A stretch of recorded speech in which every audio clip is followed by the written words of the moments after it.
It was usually seen that reports or videos about the war in Gaza were all addressing people who lost family members, referring to tremendously demolished houses or that kind of stories. No one, as myself witnessed, has given enough concern on other overlooked, though critical flowing factors that came hand in hand with the destruction machinery. An endless list of psychological effects in which I can mention insecurity, distress, nearly zero productivity, and shocks. This tells the story of Abu Shadi's family, who is, for those who don't know, my dad. It was Wednesday when I and my friend were coming back home after a long, exhausting day at college. We had a nice talk thinking of absolutely nothing but how we could have the 15-minute drive, laughing as much as we could on as many college topics as possible. For that the worst that came about to be the worst was to come. As for the worst we expected, it was the intense amount of college loads we had to handle. And for the worst that let us collapse into a sudden shock and made a surprising turnover in events, it was the war.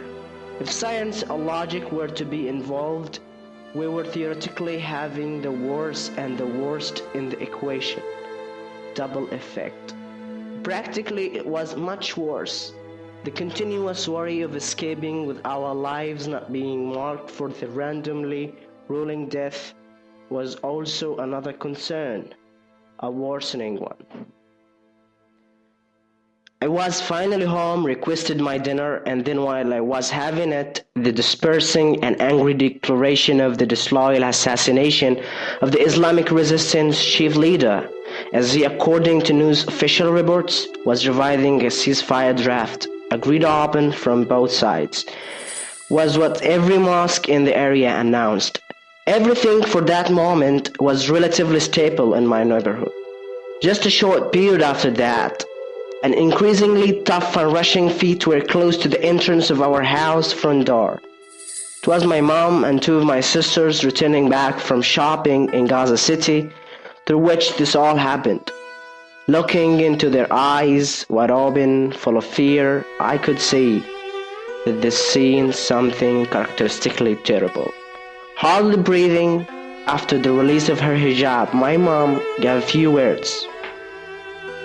People were crazily running everywhere, very crazy and scary, war plans in the sky. Now, for the whole family, it was clear that death was making visits. But to whom? Only after the war was ended, even if temporarily, it was, and once again, confirmed that the Israeli death is coward, senseless, and without the slightest consideration of mercy. Children, women, and the elderly were the most visited and hungrily wanted citizens in Gaza.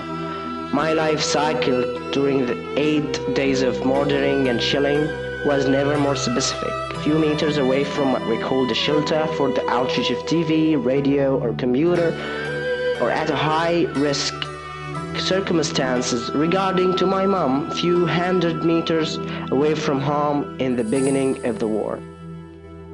After things got worse, my mom was more than prepared to have a fight with me, with my dad, even over the littlest stuff, like going upstairs to the roof to know where the house-bouncing bombardment took place.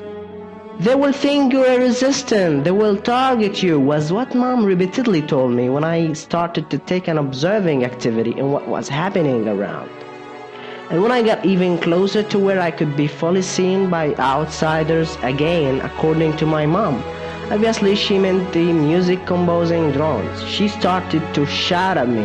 I'm not astonished at her actions. I believe that during the previous war in Gaza, when mom watched in TV the barbaric, unforgiving, and harsh scenes of the children and young men, that the Israeli death insisted they talk different shapes of it, with the leg and a head, with the separate segments of one body, or with the excessively traumatized parts of one body, and etc., etc., etc. Mom began to fear anything, just anything about the war, regardless to whatever areas were planned or likely not to be bombed.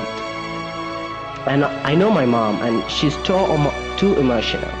Like many Palestinian mothers, particularly when it comes to this sort of events. My youngest sister Asil had a similar case. I could feel when she leaped to the salon with a frightened face and staring eyes, eyes full of fear, full of insecurity and full of worry. My sister, though the very loud sounds of shelling, never screamed.